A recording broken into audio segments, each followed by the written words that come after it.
www.attableek.com, the reviver of Iman. ونعوذ بالله من شرور أنفسنا ومن سيئات أعمالنا من يهده الله فلا مضل له ومن يضلله فلا هادي له ونشهد أن لا إله إلا الله وحده لا شريك له ونشهد أن سيدنا ومولانا محمدا عبده ورسوله ما بعد فأعوذ بالله من الشيطان الرجيم بسم الله الرحمن الرحيم إذا جاء نصر الله والفتح ورأيت الناس يدخلون في دين الله أفواجا فسبح بحمد ربك واستغفره إنه كان توابا صدق الله العظيم. بزرگوں، بھائیو، دوستو عزیزو، کل میں نے اس سورت کی 2 آیت سے متعلق چند ضروری باتیں عرض کی تھی کہ اللہ تعالی جل شانہ نے اس کو حدیبیہ کے بعد نازل فرمایا اور اس میں ایک بہت بڑی بشارت یہ سنائی کہ اللہ کی طرف سے تمہیں نصرت آئے گی اور مکۃ المکرمہ فتح ہوگا، اور ساتھ ساتھ یہ بھی بتایا کہ ورائیت الناس یدخلون فی دین اللہ افواجا، اللہ کے دین میں، ایمان میں لوگ جماعت کی جماعت داخل ہو جائیں گی. اس لیے کہ لوگ منتظر تھے اس بات کی کہ اونٹ کس کروٹ بیٹھتا ہے، یعنی آیا نبی کریم صلی اللہ علیہ وسلم کی کامیابی ہوتی ہے یا یہ ہے کہ اہل مکہ کی کامیابی ہوتی ہے. بس جیسے ہی مکہ فتح ہوا کہ جماعت کی جماعت کہیں یمن کی طرف سے آ رہی ہے، کہیں اور قبائل کی طرف سے آ رہی ہے، اور پھر ان قبائل کا آنا شروع جو ہوا ہے تو وہ حجۃ الوداع تک مسلسل جاری رہا، یعنی برابر لوگ آتے گئے. یہی وجہ ہے کہ آپ دیکھیں کہ حدیبیہ سن 6 میں ہوا جب اللہ کے نبی علیہ السلام چلے ہیں حدیبیہ کے لیے تو 1500 آدمی تھے، اور حجۃ الوداع میں اللہ کے حبیب جب تشریف لے گئے تو ایک قول پر 1,24,000، ایک قول پر 1 لاکھ، ایک قول پر 80,000، یعنی ایک بہت بڑی تعداد حجۃ الوداع کے اندر آپ کے ساتھ تھی. حالانکہ حدیبیہ سن 6 میں ہے اور حج جو ہے سن 10 میں ہوا، تو کل بیچ میں 4-5 سال کا فاصلہ ہوا. اتنے سارے مسلمان ہو گئے. یہ سارے کے سارے مسلمان اسلام لائے ہیں فتح مکہ کے بعد، جیسے ہی مکۃ المکرمہ فتح ہوا. اور وجہ اس کی یہ ہے کہ مکۃ المکرمہ کے فتح کے موقع پر اللہ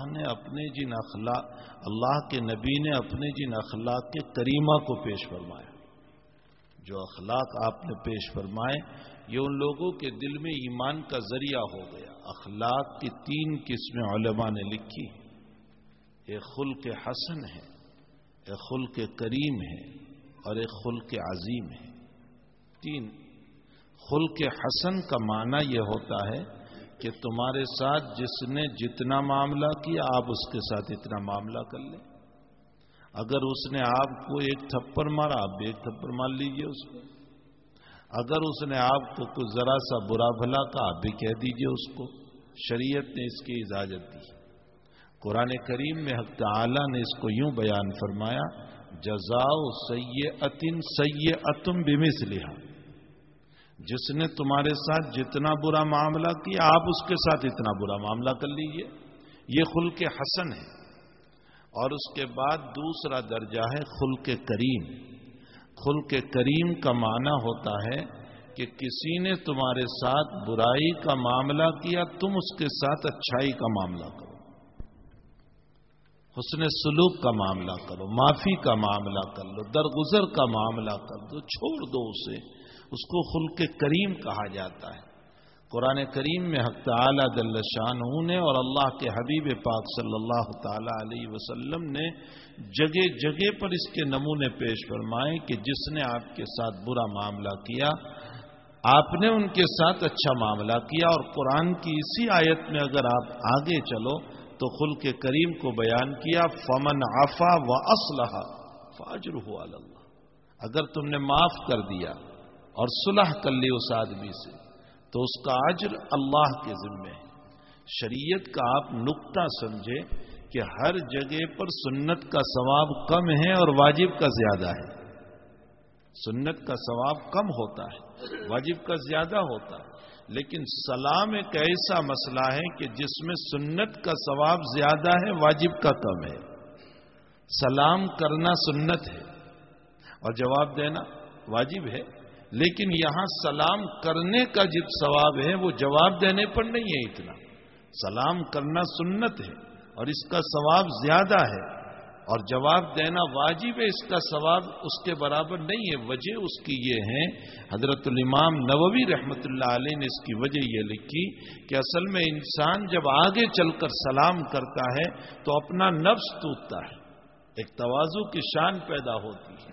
تو جب نفس کو اس نے توڑا اور تواضع کے ساتھ آگے چل کر سلام کر لیا، فرمایا کہ اس پر وہ ثواب تجھے ملے گا کہ جواب دینے والا واجب ادا کرے گا، اس پر بھی وہ ثواب تجھے نہیں ملے گا۔ تو اس پر یہ اپنے نفس کو توڑ رہا ہے، اس لیے سلام کا ثواب زیادہ تھا۔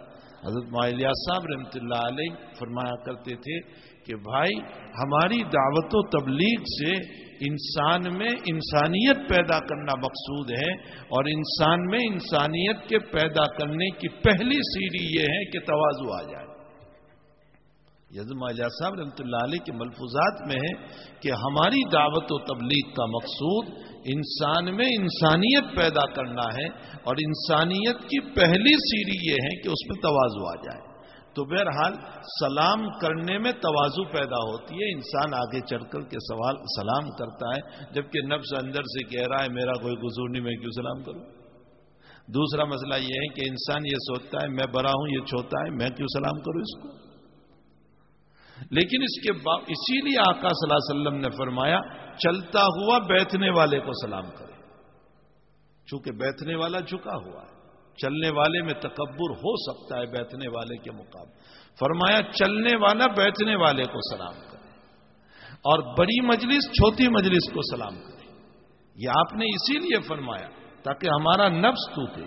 اسی لیے روایتوں میں ہے کہ اللہ کے حبیب پاک صلی اللہ علیہ وسلم نے فرمایا الا ادلکم علی عمل، میں تمہیں ایسا عمل نہ بتاؤں لو فعلتم، اگر تم اس کو کر لو تو آپس میں محبت پیدا ہو جائے، تعلق پیدا ہو جائے، ایک دوسرے سے دوستی پیدا ہو جائے۔ صحابہ نے فرمایا ضرور یا رسول اللہ صلی اللہ علیہ وسلم، آپ ہمیں ایسا عمل بتا دیجئے کہ جس سے محبت پیدا ہو جائے۔ حضرت نے فرمایا افشوا السلام بینکم، آپس میں خوب سلام کرو، سلام کی عادت ڈالو، سلام کا رواج۔ اور ہم میں سے یہ رواج ختم ہو گیا، واقعتاً یہ رواج ختم ہو گیا ہے، سلام کرنے کا مزاج ہمارا ختم ہو گیا۔ مشکات شریف کی روایت ہے کہ حضرات صحابہ کرام ساتھ چلتے تھے، بیچ میں درخت آ گیا، ایک صحابی ادھر ہو گیا ایک ادھر ہو گیا راستے کی وجہ، پھر آگے ملے سلام علیکم۔ ہمارے حضرت شیخ یونس صاحب فرماتے ہیں کثرت مصافحہ کا رواج نہیں تھا، کثرت سلام کا رواج تھا۔ بار بار مصافحے کا رواج نہیں تھا، لیکن کثرت سلام کا رواج تھا۔ صحابہ کرام میں سلام کرنے کا خوب مزاج تھا، اس لیے کہ اس سے محبت پیدا ہوتی ہے۔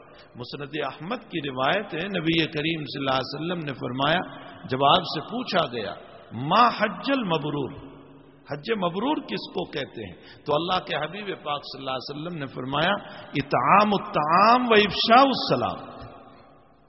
بظاہر کوئی ربط ہی سمجھ میں نہیں آتا، یہ علماء بیٹھے ہوئے یہ حقیقت اس کی سمجھ سکتے ہیں کہ صحابی یہ پوچھ رہا ہے کہ حج مبرور کس کو کہتے ہیں۔ حج مبرور کا معنی ہوتا ہے نیکیوں سے بھرا ہوا حج، برن سے بھرا ہوا، نیکیوں سے بھرا ہوا حج۔ صحابی یہ پوچھنا چاہتا ہے کہ نیکیوں سے بھرا ہوا حج کون سا ہے۔ شاید مجھ جیسے ناواقف کو پوچھ لیا جائے تو میں یہ کہوں گا کہ خوب تسبیحات پڑھو اور خوب جو ہے قرآن پڑھو، میں یہی جواب دیتا تو تمہارا حج جو ہے نیکیوں سے بھر جائے گا۔ اللہ کے نبی سے جب پوچھا گیا تو آقا صلی اللہ علیہ وسلم نے فرمایا اطعام الطعام و افشاء السلام، لوگوں کو کھانا کھلاؤ اور سلام کو عام کرو، تمہارا حج مبرور ہو جائے گا، نیکیوں سے بھرا ہوا ہو جائے گا۔ محدثین اس میں ربط بیان کرتے ہیں، فرمایا وجہ اس کی یہ ہے کہ جو دوسروں کو کھانا کھلاتا ہے وہ دوسروں کی فکر میں لگا ہوا ہے، اور جو دوسروں کو سلام کرتا ہے وہ دوسروں کو تکلیف نہیں پہنچاتا. اور قرآن نے یہی تعریف کی ہے حج مبرور کی, لا رفث ولا فسوق ولا جدال فی الحج, جو جھگڑے نہ کرے, فسق و فجور نہ بولے اور آپس میں جھگڑے اور فساد نہ کرے اور جو ہے خواہشات کی باتیں نہ کرے. قرآن کریم نے اس کو حج مبرور کہا. جس کو قرآن نے حج مبرور کہا اس کو نبی کریم صلی اللہ علیہ وسلم نے حج مبرور کہا اور سمجھایا اس طرح کہ اطعام الطعام و افشاء السلام, دوسروں کو تکلیف پہنچانے والے نہ بنو, کھانا کھلانے والے بنو. جو دوسروں کو کھانا کھلائے گا وہ ضرور دوسروں کی خیر خواہی کرے گا, دوسروں کے غموں میں شریک ہوگا. اور جب سلام کو عام کرے گا تو وہ ایذا نہیں پہنچائے گا, تو فسق و فجور کا مسئلہ بھی نہیں ہوگا. کیا تفسیر فرمائی ہے نبی اکرم صلی اللہ علیہ وسلم نے.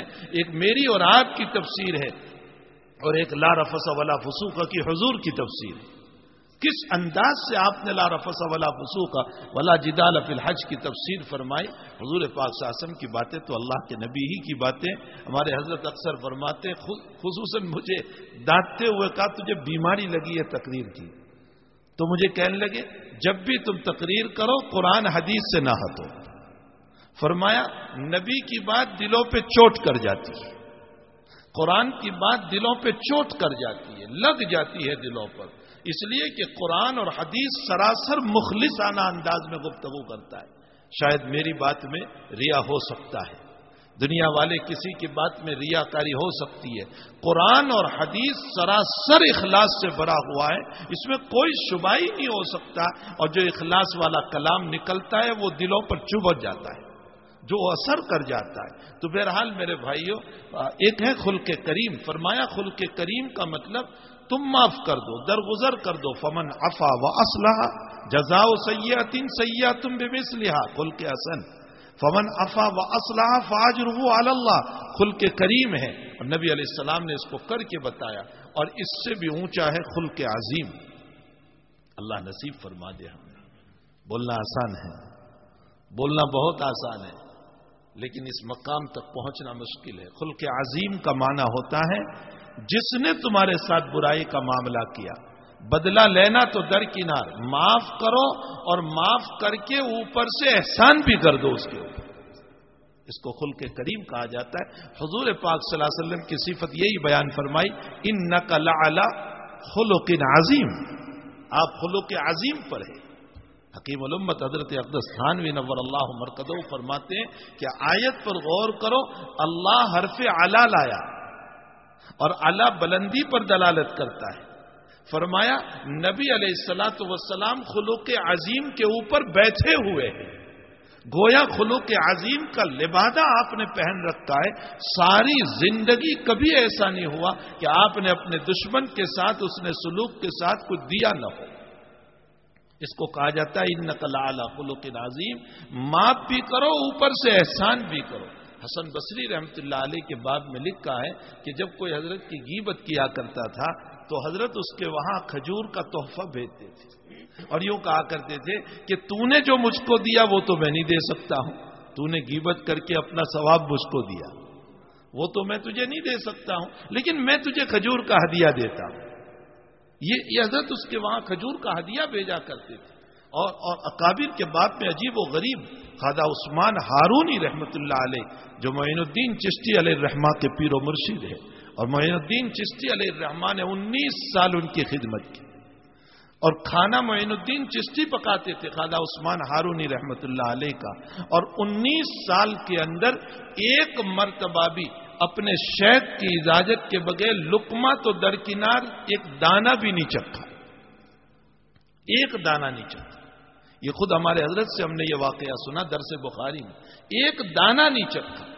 اور جب خواجہ عثمان ان کو کچھ دیتے تھے تبھی وہ کھاتے تھے, ورنہ وہ کچھ حضرت کے کھانے میں سے کچھ نہیں کھاتے تھے, حالانکہ وہ خود کھانا پکاتے تھے.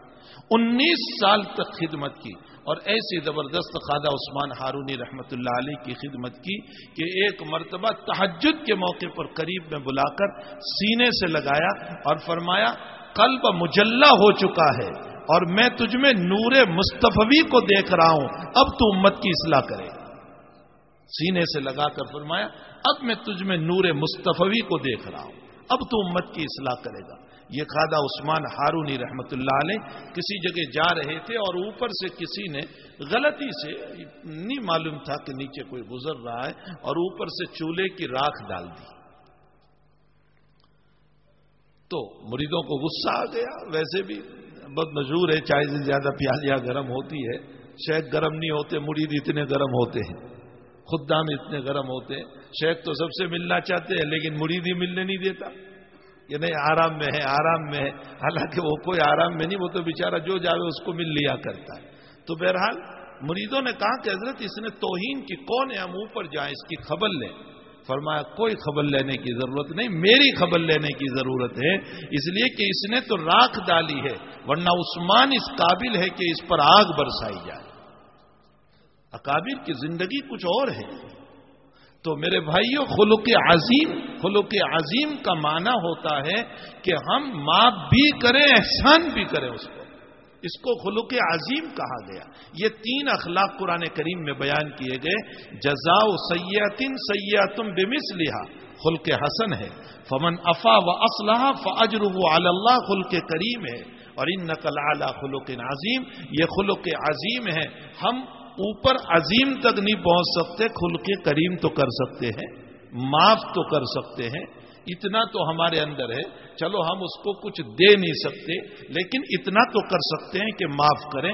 بخاری شریف کی روایت ہے کہ ایک یہودی کے پاس سے حضرت بلال نے قرضہ لیا تھا. آپ کے سیکرٹری تھے بلال، حضرت بلال رضی اللہ تعالیٰ عنہ آپ کے سیکرٹری تھے، اور سارا مالیاتی نظام بلال رضی اللہ تعالیٰ عنہ کے ہاتھ میں رہتا تھا.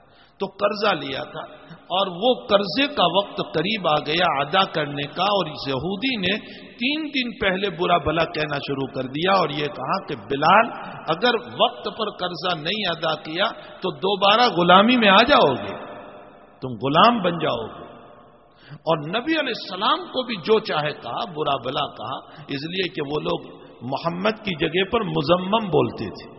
اللہ کے نبی علیہ السلام کو محمد نہیں کہتے تھے. محمد کا معنی تعریف کیا ہوا، اور ان کے پیٹ میں چبھن ہوتی تھی اگر تعریف کا لفظ حضور کے لیے بول دیا جائے تو وہ محمد نہیں بولتے تھے، کہتے تھے مزمم. مزمم کا معنی برائی کیا ہوا، تو حضرت کو مزمم کہتے تھے. اور کبھی نام نہیں لیتے تھے. اگر بہت بولے تو ابو القاسم بولتے تھے. ابو القاسم آپ کی کنیت تھی، یعنی قاسم کے ابا، تو ابو القاسم آپ کی کنیت تھی، یہ بولتے تھے، باقی یہ کبھی نام نہیں لیتے تھے. تو حضرت کو اتنا برا بھلا کہنا شروع کیا. صحابہ نے فرمایا حضرت اس کی خبر لی جائیں، وقت آیا نہیں، اس سے پہلے آپ کی توہین کر رہا ہے اور اتنا گالی گلوز آپ کو کر رہا ہے. حضرت کا جملہ قیامت تک بخاری شریف میں چمکتا رہے گا، اسے کچھ نہ کہو. ان لصاحب الحق مقال، جس کا حق باقی ہو اس کو بولنے کا رائٹ ہے، بولنے دو اس کو، اس کا پیسہ میرے پاس باقی ہے، اس کا حق میرے پاس باقی ہے، تو اس کو بولنے کا بھی حق ہے. آج ہمارا حال یہ ہے کہ بیچارہ قرض دینے والا مظلوم بن جاتا ہے اور لینے والا ظالم بن جاتا ہے، دلیر بن جاتا ہے. دینے والا دب کر جی بھائی صاحب دے دیجئے میرے پیسے، بھائی صاحب دے دیجئے میرے پیسے، اس کو رو کر مانگنا پڑ رہا ہے. اور جس نے لیے ہیں اس کا حال یہ ہے کہ وہ دلیر بن رہا ہے. اور وہاں اللہ کے نبی علیہ الصلوۃ والسلام باوجود کہ ابھی 3 دن کا وقت باقی ہے، ابھی تو 3 دن کے بعد پیسے ادا کرنے ہیں، اور وہ برا بھلا کہہ رہا ہے، اور اس پر حضرت یہ فرما رہے ہیں کہ بولنے دو. ان لصاحب الحق مقال، اس کو بولنے کا حق ہے. بے شمار روایات ملے گی، بے شمار. اور جب قرض دینے کا وقت آیا تو اس کا قرض دیا اور اوپر سے حضرت نے کچھ زیادہ دلوایا. وہ یہودی جب قرض دینے کا وقت آیا، وہی آدمی جس نے آپ کو برا بھلا کہا، جس نے گالی گلوز کیا، جب قرض دینے کا وقت آیا تو قرض دیا اور کچھ زائد دیا. اس کو کہتے ہیں خلق عظیم. یہ آقا صلی اللہ علیہ وسلم کے اخلاق تھے. میرے بھائیوں، ہم خلق عظیم پر تو نہیں پہنچ سکتے، خلق کریم تو ضرور ہم کر سکتے. ہمیں معاف کرنا چاہیے، درگزر کرنا چاہیے. تو خیر میں یہ کہہ رہا تھا کہ نبی کریم صلی اللہ علیہ وسلم کے جو اخلاق دے تھے مکہ کے اہل مکہ نے مکہ کے موقع پر، تو اب اسلام دور دور تک آپ کے اخلاق کے چرچے ہوئے، آپ کے اخلاق کی باتیں ہوئی اور دور دور سے لوگ ایمان میں داخل ہونے لگے. اسی کو فرمایا وَرَأَيْتَ النَّاسَ يَدْخُلُونَ فِي دِينِ اللَّهِ أَفْوَاجًا. اور آپ کیسے داخل ہوئے، کس شان سے داخل ہوئے؟ آپ کا داخل ہونا ہوا، آپ داخل ہونے سے پہلے مکہ المکرمہ سے باہر ایک جگہ قیام کروایا اور صحابہ سے فرمایا کہ سارے لوگ اپنی الگ الگ آگ جلا کر پکائیں، 4 5 ساتھی مل کر، 50 100 نہیں، 4 5 آدمی، تاکہ بہت آگ نظر آنے لگے. اور حضرت اس سے کیا بتانا چاہتے تھے؟ میجورٹی بتانا چاہتے تھے کہ ہم بہت سارے لوگ ہیں اب تو صحابہ نے ایسا ہی کیا. اس موقع پر چچا عباس ابو سفیان کو لے کر پہنچ گئے وہاں. تو حضرت عمر نے دیکھا، فرمایا خود ہی ہاتھ میں آ گئے ہیں حضرت، دشمن ہمارا خود ہی ہاتھ میں سامنے آیا ہے. تو چچا عباس نے فرمایا کہ حضرت میں ان کو امن دے چکا ہوں، ابو سفیان کو. اللہ کے حبیب نے فرمایا یا عمی، میرے چچا جس کو تم نے امن دیا اس کو میں نے امن دیا، کچھ نہیں کرے گی.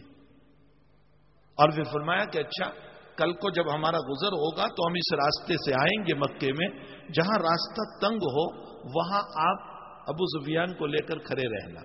یہ ایک سائیکولوجی مسئلہ تھا، ایک نفسیاتی مسئلہ تھا. اس لیے کہ تنگ راستے پر چھوٹی جماعت بھی بڑی نظر آتی ہے، یہ ایک سائیکولوجی مسئلہ. اور بڑی جگہ ہو تو بڑی جماعت بھی چھوٹی نظر آتی ہے. یہ مسجد کشادہ ہے تو چنا زیادہ ہو تو بھی کم، اور چھوٹی سی مسجد ہو تو 50 آدمی ہو تو بھی بہت لگتے ہیں. تو حضرت نے نفسیاتی مسئلہ استعمال کیا، سائیکولوجی. میں اپنے بچے جب فارغ ہوتے ہیں تو ان کو کہتا ہوں کہ تم کہیں بھی پڑھاؤ، مکتب میں یا مدرسے میں، جب تک تمہارے پاس سائیکولوجی مسائل نہیں ہوں گے وہاں تک تم بچوں کی ذہنیت کو سمجھ نہیں پاؤ گے. یہ سمجھنا ضروری ہے. اور جب بچوں کی سائیکولوجی کو سمجھ لو گے تو پھر اس صورت میں تمہیں پڑھانا آسان ہو جائے گا، ان کی تربیت کرنا آسان ہو جائے گا. تو حضرت نے سائیکولوجیکلی مسئلہ، حضرت کے پاس سائیکولوجی ہو اگر آپ سیکھیں. میں تو چاہتا ہوں کہ اس پر کچھ لکھوں، یہ سائیکولوجیکلی مسائل پر روایتوں کے ذریعے سے. ایک مرتبہ بہت شدید قلب کے آدمی مخرمہ، ان کے بیٹے پکے صحابی مسور رضی اللہ تعالیٰ عنہ، لیکن باپ ایمان میں کچے بھی تھے اور شدید مزاج کے بھی تھے، سخت دل آدمی تھے. بحرین سے مال آیا تھا حضرت کے پاس، تو حضرت نے تقسیم فرمایا تو مخرمہ کہنے لگے اپنے بیٹے مسور سے، چل محمد کے پاس مال آیا ہے ہم بھی لینے کے لیے جاتے ہیں. دل میں سختی بھی تھی، ایمان میں کمی بھی تھی. مسجد نبوی سے باہر کھڑے رہے اور مخرمہ اپنے بیٹے مسور کو کہنے لگے جاؤ محمد کو بلا کر لاؤ میرے پاس. بخاری شریف کی روایت ہے، فرمایا جاؤ محمد کو بلا کر لاؤ. اور حضرت ساری باتیں سن رہے ہیں اپنے حجرے شریفہ میں. اور بیٹا کہنے لگا ابا جی حضرت کو میں یہاں بلا کر لاؤں، آپ کو وہاں چلنا چاہیے. فرمایا میں کہتا ہوں تو محمد کو بلا کر لا. اور حضرت سن رہے ساری بات. ابھی مسور دروازے پر پہنچے بلانے کے لیے اور حضرت نے بہترین آبا چادر اپنے ہاتھ میں لی اور یوں نکل ہی رہے تھے.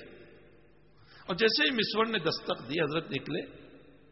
فرمایا حضرت میں نہیں چاہتا تھا کہ آپ کو بلانے آؤں، لیکن ابا جی سخت مزاج ہے آپ کو وہاں بلا رہے. فرمایا کوئی حرج نہیں، لا حرج. حضرت نے فرمایا کوئی حرج نہیں، قربان جائیے رسول اللہ صلی اللہ علیہ وسلم. کہاں میرے آپ کے اخلاق ہے، کہاں وہ اخلاق ہے. فرمایا کوئی حرج نہیں. حضرت چلے ہاتھ میں لے کر، مخرمہ جہاں تھے وہاں گئے حضرت اور فرمایا خبات لک مخرمہ، مخرمہ میں نے تمہارے لیے یہ چادر چھپا رکھی تھی کہ میرے مخرمہ آئیں گے تو میں ان کو ہدیے میں دوں گا، اور میں نے اچھی سی چادر تمہارے لیے نکال کر رکھی تھی تاکہ میرا مخرمہ خوش ہو جائے. فرمایا خبات لک یا مخرمہ، مخرمہ میں نے تمہارے لیے یہ چھپا کر رکھی تھی، سب تقسیم کر دیا لیکن یہ میں نے تمہارے لیے چھپا کر رکھا. مخرمہ پانی پانی ہو گئے. یہ سائیکولوجیکلی مسئلہ تھا، ایک نفسیاتی مسئلہ تھا. ایسے پانی ہوئے، ایسے پانی ہوئے، ایمان میں مضبوط ہوئے، دل کی کساوت دور ہوئی. مخرمہ فرماتے اس کے بعد میں نے کبھی بھی میرے نبی کو اونچا دیکھ کر نہیں دیکھا. کہاں وہ سخت قلب، کہاں یہ اخلاق. حضور پاک صلی اللہ علیہ وسلم کے وہ اخلاق کریمہ. میرے بھائیوں میرے لیے بولنا آسان ہو گیا، آپ کے لیے سننا آسان ہو گیا، لیکن وہ اخلاق میری اور آپ کی زندگی سے نکل گئے ہیں. ہمیں دور دور سے بھی اپنے نبی سے رشتہ نہیں رہا ہے، ورنہ جس ملک میں آپ رہ رہے ہیں اس ملک میں یہ ہو نہیں سکتا کہ ان کے دلوں میں ایمان راسخ نہ ہو جائے۔ یہ تو اہل کتاب ہے، ان کے پاس تو اپنی کتاب ہے جو اللہ کی طرف سے دی ہوئی کتاب ہے، ان کے اندر محنت بہت آسان ہے، شرط یہ ہے کہ میرے اور آپ کے اخلاق اعلیٰ بن جائیں، اونچے اخلاق بن جائیں۔ تو بہرحال حضرت نے فرمایا کہ چچا کو کہ کل ابو سفیان کو ایسی جگہ کھڑے رکھنا جہاں راستہ تنگ ہو۔ اب قافلے دوسرے دن مقام حجون سے حضرت کا گزرنا ہوا تھا، جو حجون ایک جگہ آج بھی ہے، ہم تلاش کرتے ہوئے ہمارے ایک عربی دوست ہیں، ہم نے ان سے کہا کہ حضرت جس راستے سے تشریف لائے تھے ہمیں ذرا وہ راستہ بتاؤ۔ اب تو وہ بہت کشادہ بن گئے ہیں، ہم نے کہا وہ راستہ بتاؤ، تو وہ ہمیں لے گئے اس راستے پر جہاں سے بتایا، اور فرمایا یہ بتایا جاتا ہے کہ ابو سفیان کو یہاں کھڑا رکھا تھا۔ بہرحال حضرت وہاں سے قافلے گزر رہے تھے، مسلمانوں کی جماعت ہے، ہر ایک کے ہاتھ میں جھنڈا تھا، ایک بہت بڑی جماعت آئی اور چچا ابو سفیان کو لے کر کھڑے ہیں اور سب یہ فلاں قبیلہ جا رہا ہے، فلاں قبیلہ جا رہا ہے، ایک بہت بڑی جماعت آئی۔ فرمایا یہ کون؟ کہا یہ مدینے کے انصار ہے، یہ اوس اور خزرج ہے، اور ان کے سردار سعد بن عبادہ تھے، ان کے ہاتھ میں جھنڈا تھا، اور سعد بن عبادہ نے جب ابو سفیان کو دیکھا تو ذرا غصہ آیا، للکارا، اور للکار کر یوں کہا الیوم یوم الملحمہ، آج لڑائی کا دن ہے، مارنے کا دن ہے، آج ہم تمہاری خیر بگاڑیں گے۔ تو ابو سفیان کہنے لگے حبذا یوم الزمار، اچھا ہے ہلاکت کا دن ہمارے لیے۔ تو قافلہ روانہ ہوا اور پیچھے چھوٹی سی ان کے بعد جماعت آئی جس میں ابو بکر، عمر، عثمان، علی، ابو عبیدہ وغیرہ تھی، اور بیچ میں رسول اللہ صلی اللہ علیہ وسلم تھی۔ تو ابو سفیان نے کہا کہ میں کچھ آپ سے بات کرنا چاہتا ہوں۔ فرمایا کیا بات؟ کہا ابھی جو تمہاری جماعت گزری اہل مدینہ کی انصار جن کو کہا گیا، انہوں نے ہم کو یہ کہا الیوم یوم الملحمہ، وہ مارنے کو کہہ رہے ہیں، وہ لڑنے کو ہمارے ساتھ کہہ رہے ہیں، وہ ہمیں قتل کرنے کو کہہ رہے ہیں، کیا آپ کا حکم ہے؟ آپ نے کہا۔ حضرت نے فرمایا قطعاً نہیں۔ حضرت نے فوراً جملہ بدل دیا، فرمایا ملحمہ نہیں مرحمہ، الیوم یوم المرحمہ، آج تو رحمت کا دن ہے۔ اور سعد کو بلایا، سعد بن عبادہ رضی اللہ تعالی، جھنڈا لے لیا، لیکن سعد کا دل ناراض نہ ہو، ان کے بیٹے کو دے دیا، ان سے لیا، ان کے بیٹے کو دے دیا، اور فرمایا ایسا کبھی نہ بولو، اور داخل ہو رہے ہیں اور آپ کی پیشانی جھکی ہوئی ہے اونٹنی کے ساتھ، تواضع کی وجہ سے، انا فتحنا لک فتحا مبینا پڑھتے جا رہے ہیں، اور فرمایا کہ جو بیت اللہ میں آج داخل ہو جائے گا ہماری طرف سے امن ہے۔ آپ کا داخلہ قریباً صبح 10 بجے ہوا، تاریخی حساب سے قریباً صبح 10 بجے ہوا۔ حضرت بلال رضی اللہ تعالیٰ عنہ کو فرمایا آپ نے کہ بلال ظہر کی اذان کعبہ کی چھت پر چڑھ کر دو۔ پہلی اذان ہوئی مکۃ المکرمہ میں، جو حضرت بلال رضی اللہ تعالیٰ عنہ نے کعبۃ اللہ کی چھت پر چڑھ کر اذان دی، یہ پہلی اذان تھی۔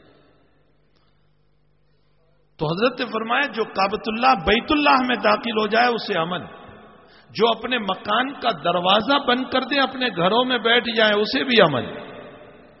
تو چچا عباس نے کہا ابو سفیان سردار ہے، کوئی تحفہ دے دو ان کو، کوئی ایوارڈ ان کو بھی تو مل جائے، کوئی تمغہ ان کو بھی تو مل جائے، چونکہ ابو سفیان کی طبیعت میں تھوڑی سرداری کا مسئلہ ہے، آپ ذرا ان کو کوئی ایوارڈ دے دو۔ تو حضرت نے اوہو کیا ایوارڈ دیا، کیا دل جیتا ابو سفیان کا۔ فرمایا جو ابو سفیان کے مکان میں چلا جائے اس کو بھی امن۔ تو ابو سفیان کہنے لگے کہ میرا مکان اور کعبۃ اللہ کو محمد نے برابر کر دیا، یہی وہ بات تھی کہ جس پر ابو سفیان کو ایمان نصیب ہوا، قدموں میں جھک گئے۔ میرے بھائیوں کسی کی تعریف میں میرا کیا بگڑے گا؟ حضرت شیخ رحمت اللہ علیہ نے اپنی مجلس میں ایک جگہ فرمایا اگر تم نے کسی کی برائی کی ہے تو اللہ کے وہاں پکڑ ہوگی، لیکن تعریف کی ہے کوئی پکڑ نہیں ہوگی، چاہے تم نے غلط ہی تعریف کر دی، تعریف پر کوئی پکڑ نہیں ہوگی، برائی کی ہے تو ضرور تمہاری پکڑ ہوگی۔ میں کسی کی تعریف کر دوں یا مجھے کوئی پوچھ لیں کسی کے باب میں کہ یہ آدمی کیسا ہے، اور اگر میں نے یہ کہہ دیا کہ اچھے آدمی ہے، کیا میرا بگڑ گیا؟ لیکن میری عادت یہ ہے کہ جب مجھے کوئی پوچھتا ہے فلاں صاحب جانے دو نے بات تھی، اگر مگر آگے آ ہی جاتا ہے ہمارا پڑھ گجراتی میں پڑھ چھ تو ہارا پڑھ، وہ پڑھ سے پھر شروع ہوتا ہے، ٹرننگ پوائنٹ پڑھ سے شروع ہوتا ہے، جواب نہیں بات ہے جب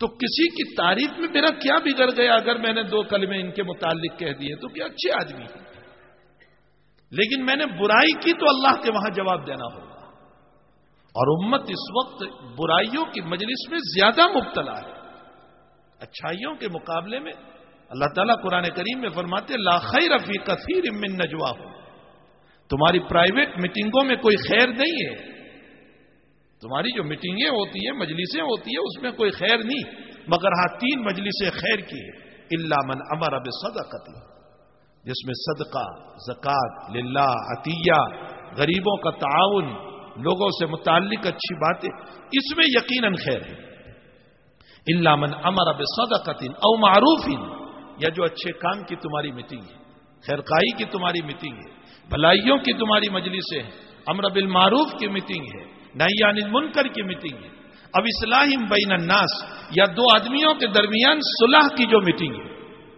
یہ خیر والی میٹنگ، یہ بہت کامیاب میٹنگ ہے، قرآن کریم نے اس کو کامیاب میٹنگ بتایا، لا خیر فی کثیر من نجواہم الا من امر بصدقۃ او معروف او اصلاح بین الناس۔ تو میرے بھائیوں، حقیقت یہ ہے کہ اخلاق کریمہ تو کچھ اور ہی چیز ہے۔ اسی فتح مکہ کے بعد حنین ہوا ہے، 15-20 دن کے بعد حنین ہوا، اور حنین کے موقع پر جو مال غنیمت ملا، بات ذہن میں آ گئی، مال غنیمت جو ملا، تو وہ مال غنیمت اتنا ملا، لیکن آپ نے انصاریوں کو مال غنیمت نہیں دیا، سارا مال غنیمت اٹھا کر آپ نے مکہ والوں کو دے دیا جو ابھی مسلمان ہوئے، 15-20 دن پہلے مسلمان ہوئے، ان کو سارا مال غنیمت دے دیا۔ تو کچھ نوجوان انصاریوں نے باتیں کی، بہت سخت جملے کہے تھے، انہوں نے کہا کہ ابھی تو مکہ والوں کے خون سے ہماری تلواریں تپک رہی ہیں، اور محمد اور ہمارے نبی علیہ السلام اب اپنی قوم کے ہو گئے، چونکہ حضرت مکے کے تھے، فرمایا اپنی قوم کے ہو گئے۔ اب یہ کتنا سخت جملہ تھا، سخت جملہ کا حضرت کے کان پر جب یہ بات پہنچی تو حضرت نے انصار کو جمع کیا، اور فرمایا مہاجر کوئی نہ آئے، صرف انصار کو ایک طرف جمع کیا، اور فرمایا تم نے میرے متعلق ایسی ایسی باتیں کہی۔ تو صحابہ نے فرمایا انصار نے کہ حضرت ہم نے نہیں کہی، یہ نوجوان 2-4 جذباتی لوگ ہیں، 2-4 جوانوں میں ویسے بھی جذبات بہت ہوتے ہیں۔ میں اکثر اپنے بچوں کو جو فارغ ہوتے ہیں کہتا ہوں کہ ہر وقت استعفیٰ لے کر جیب ہی میں چلتے رہتے، ذرا کچھ ہوا استعفیٰ، ذرا کچھ ہوا استعفیٰ۔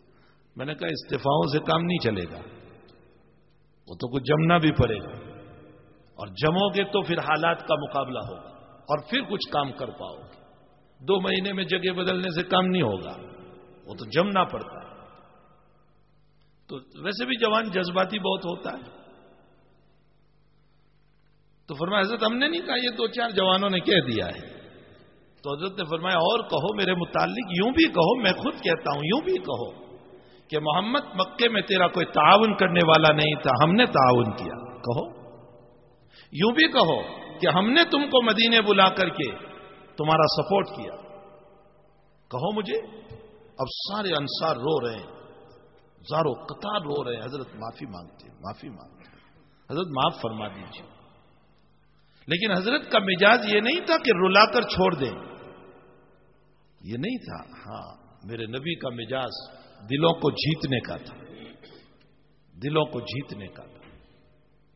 ابھی ہمارے وہاں آخری جو اجتماع ہوا تو اخیر میں جو میری بات تھی، میں نے عمرہ کو جو جماعتیں روانہ ہو رہی تھی، قریباً 47 جماعتیں تھیں، میں نے ان کے عمرہ کو یہی کہا امیر وہ ہوتا ہے جو جماعت کو کامیاب لے کر چلے اور کامیاب لے کر واپس آئے۔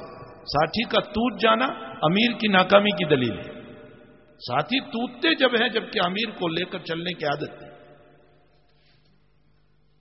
اللہ کے نبی کا یہ مزاج نہیں، نبی اپنے صحابہ کو کور کرتے تھے، جیت لیتے تھے ان کے دل کو، جو کہنا تھا وہ تنبیہ کر دی پہلے ہی، لیکن اب تنبیہ کرنے کے بعد حضرت اپنے صحابہ کو کیسے قریب کر رہے ہیں.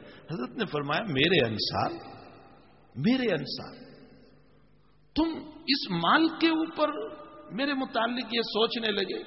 پھر آپ نے فرمایا اس مال سے متعلق تم یہ سوچنے لگے کہ میں نے سارا مال ان کو دے دیا اور تم کو نہیں دیا.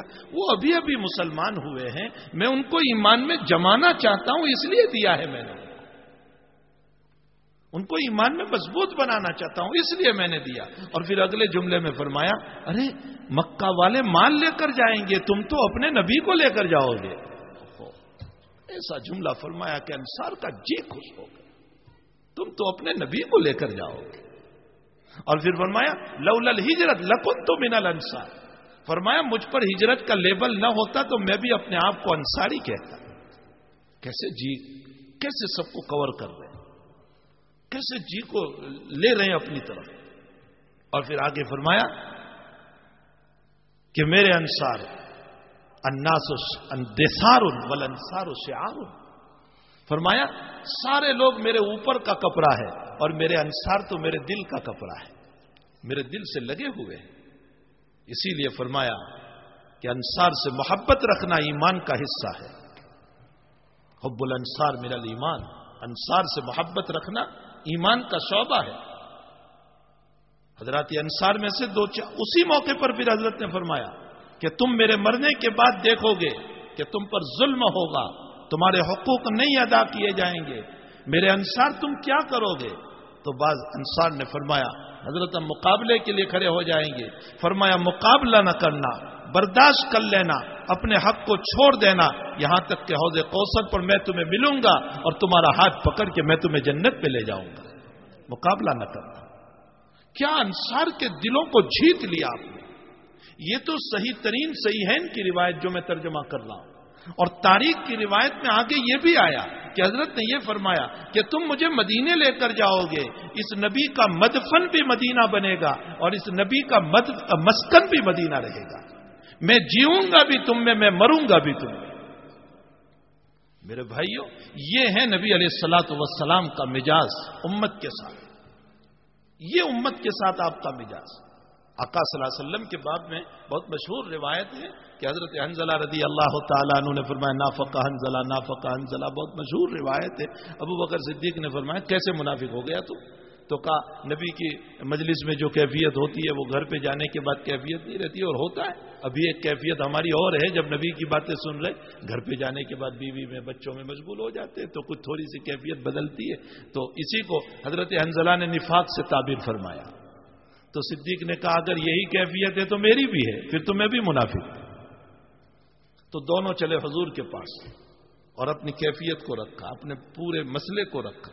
تو حضرت نے فرمایا ہادا وہادا, یہ بھی ایمان ہے وہ بھی ایمان ہے. میں اس روایت پر کہتا ہوں ہم جیسے ہوتے تو شاید ہم یوں کہتے کہ اچھا گھر جانے کے بعد کیفیت بدل جاتی ہے, نالائق تمہارے ایمان میں کمی آ گئی, برابر رہو گھر پہ جانے کے بعد, بیوی سے بہت مستی مت کرنا, ہم یوں کہہ دیتے. نہ, اللہ کے نبی علیہ السلام نے ایسا نہیں کیا. فرمایا تمہارا وہ ایمان بھی صحیح جو گھر میں ہے, میری مجلس والا ایمان بھی صحیح, دونوں اعلیٰ درجے کا. اور اس کی شرح اور اس کی تشریح ہمارے اکابر میں حضرت نانوتوی رحمۃ اللہ علیہ نے جو فرمائی, اللہ ہمارے اکابر کو جزائے خیر عطا فرمائے, ان کی قبروں کو نور سے منور فرمائے. ایسی شرح فرمائی کہ متقدمین کی کتاب میں نہیں ملتی. حضرت نے فرمایا, اس کو ایک ایگزامپل دے کر, ایک مثال دے کر پہلے سمجھایا کہ تم نے دیکھا ہوگا کہ سمندر میں جوار بھاتا اٹھتا ہے, جوش آتا ہے, بھرتی آتی ہے پانی میں جب چاندنی روشنی پڑتی ہے, اور پانی امن کر جوش مارتا ہوا موجے کھاتا ہوا کنارے پر آتا ہے, اور پھر جب روشنی کم ہو جاتی ہے تو پانی سنبھل کر پھر اندر چلا جاتا ہے. فرمایا یہ جو جوش آیا ہے یہ پانی کا جوش ہے, پانی بڑا نہیں ہے, پانی زیادہ نہیں ہوا, پانی تو اتنا ہی ہے, صرف جوش آ گیا روشنی کی وجہ سے, اور روشنی کم ہوئی تو پانی کم نہیں ہوا, پانی تو اتنا ہی ہے, لیکن اندر میں اپنی جگہ پر سکون پذیر ہو گیا. تو نہ پہلے زیادہ ہوا نہ بعد میں کم ہوا, پانی تو اتنا ہی ہے, روشنی سے جوش آیا اور پھر سکون پذیر ہو گیا.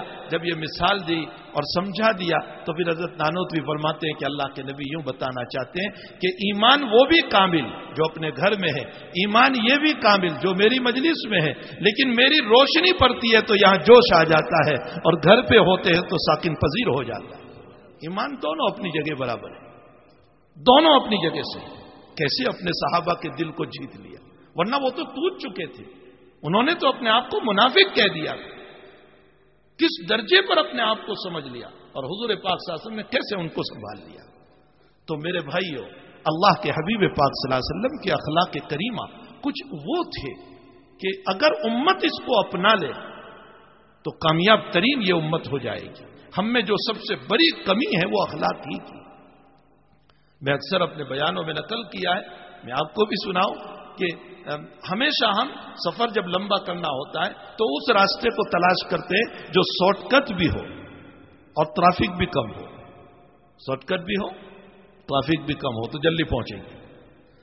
تو میں کہتا ہوں کہ نماز کے راستے میں بھی ٹریفک بہت ہے، بہت نمازی ہے، اور روزے کے راستے میں بھی ٹریفک بہت ہے، بہت روزے دار ہے، اور حج اور عمرے کے راستے میں بھی بہت ٹریفک ہے، سارا بھرا ہوا ہے۔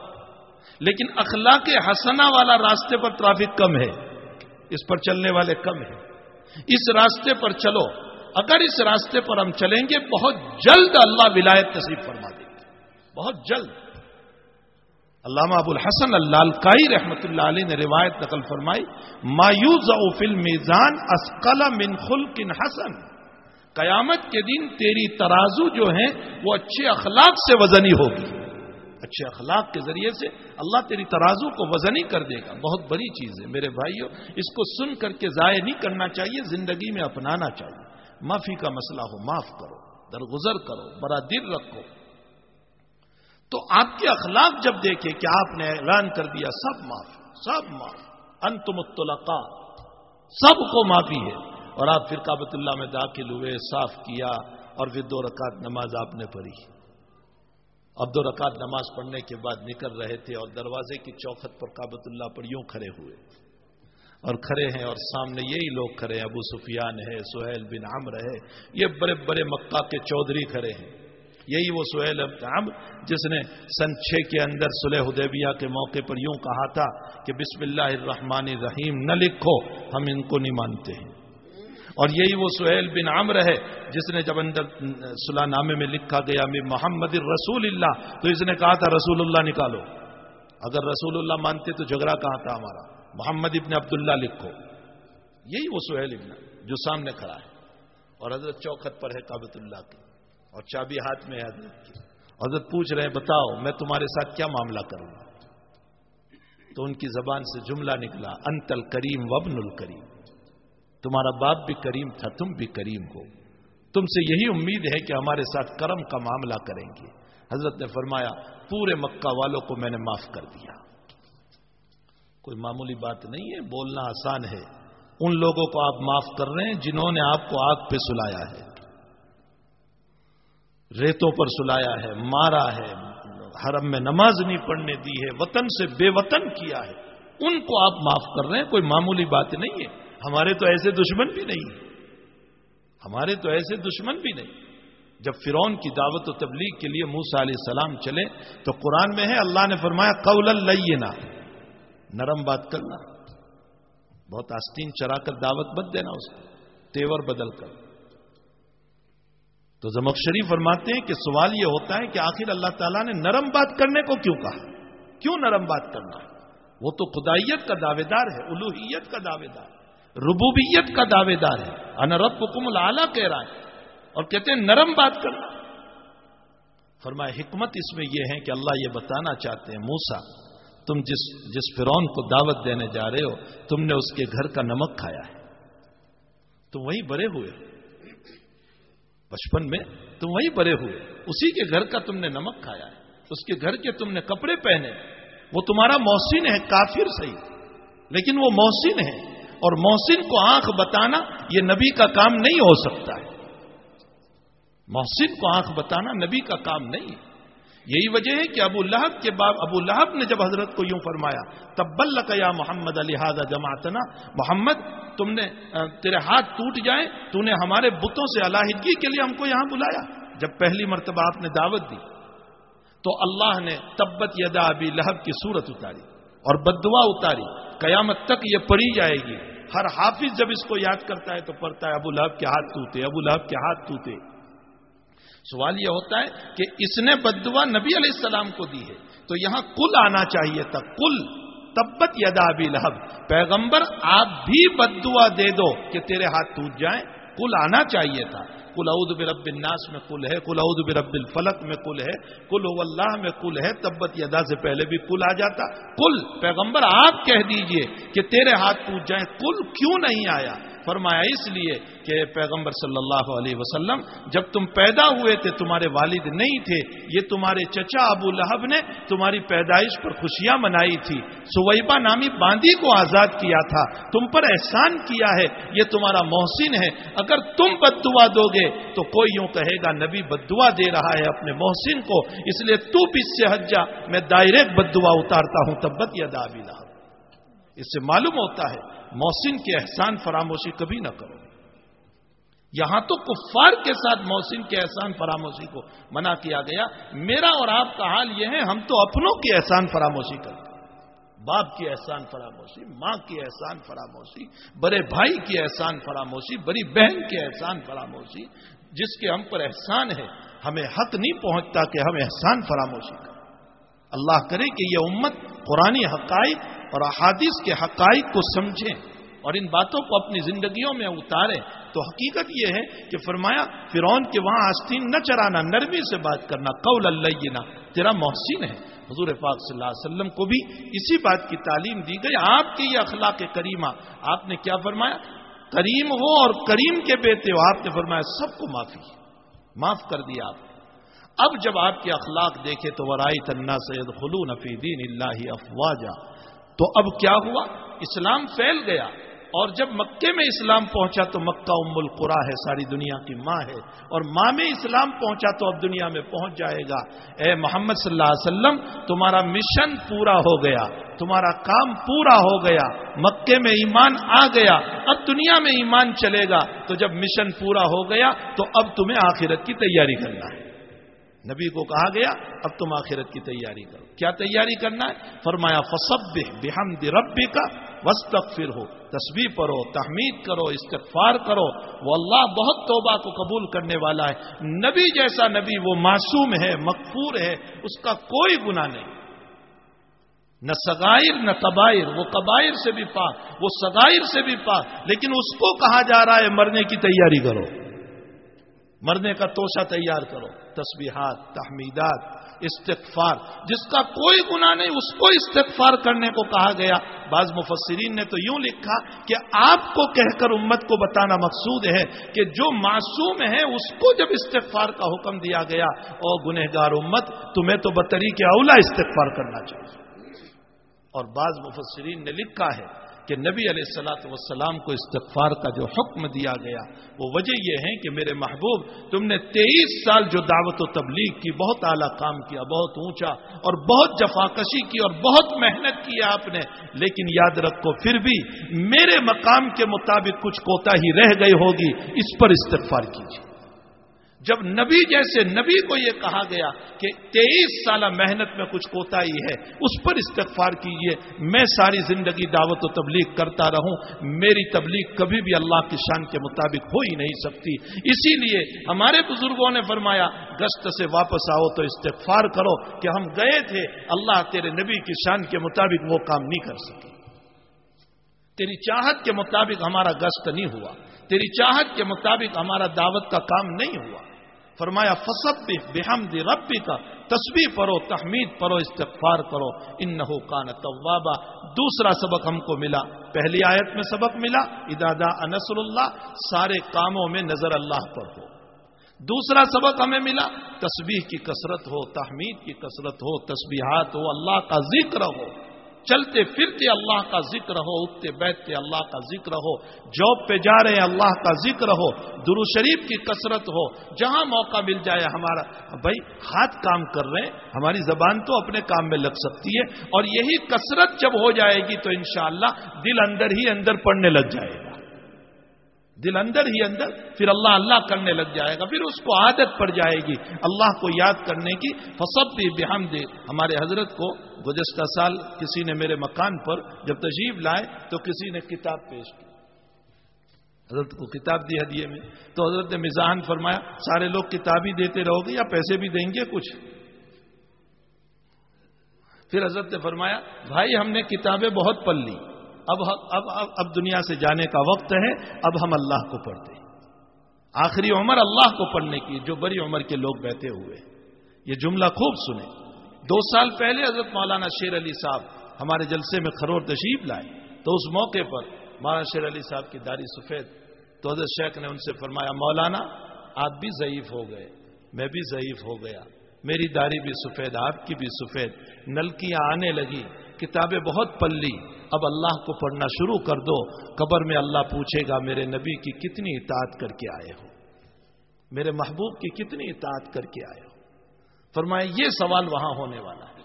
تو ہمیں ویسے بھی ہر وقت تسبیحات تحمیدات کی ضرورت ہے، استغفار کی ضرورت ہے، خصوصاً عمر جب بڑھتی ہے تو ہماری آخری عمر تو اللہ کی یادوں میں لگنی چاہیے۔ بہت دنیا کے تذکرے ہو گئے، بہت کچھ یادیں ہو گئی دنیا کی، اب تو اللہ کے تذکرے ہونے چاہیے۔ تو دوسرا سبق ہمیں یہ ملا، اللہ کی تسبیح، تحمید، استغفار اس کو کثرت سے کرنا چاہیے۔ اللہ جل شانہ ہم تمام کو اس صورت میں جو اللہ کے تقاضے ہیں اس کو پورا کرنے کی توفیق عطا فرمائے۔ وصلی اللہ علی النبی الکریم، اللہم صلی وسلم دائما ابدا علی حبیبک خیر الخلق کلہم، ربنا آتنا فی الدنیا حسنہ وفی الآخرۃ حسنہ وقنا عذاب النار، اللهم إنا نسألك العفو والعافية في الدين والدنيا والآخرة، توفنا مسلما وألحقنا بالصالحين غير خزايا ولا ندامى ولا مخزومين، لا إله إلا الله الحليم الكريم، سبحان الله رب العرش العظيم والحمد لله رب العالمين، نسألك موجبات رحمتك وعزائم مغفرتك والغنيمة من كل بر والسلامة من كل إثم، لا تدع لنا ذنبا إلا غفرت ولا هما إلا فرجتا ولا دینا الا قضیتا ولا مریضا الا شفیتا ولا میتا الا رحمتا ولا حاجتا من حوائج الدنیا والآخرہ ہی لک رضا الا قضیتها یا ارحم الراحمین۔